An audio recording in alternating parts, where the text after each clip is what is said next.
रोशनी मिजाजों का क्या अजब मुकद्दर है। जिंदगी के रास्ते में बिछने वाले कांटों को राह से हटाने में, एक एक तिनके से आशियां बनाने में उम्र काट देते हैं और अपने हिस्से के फूल बांट देते हैं। कैसी कैसी ख्वाहिश को कत्ल करते जाते हैं। ये नहीं कि उनको इस शब रोज़ की काविश का कुछ सिला नहीं मिलता, मरने वाली आंसू का खून बहा नहीं मिलता।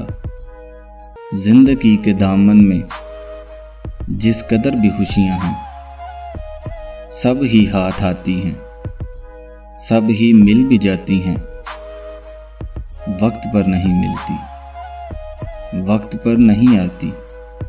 यानी उनको मेहनत का अजर मिल तो जाता है, लेकिन इस तरह जैसे कर्ज की रकम कोई किस्त किस्त हो जाए।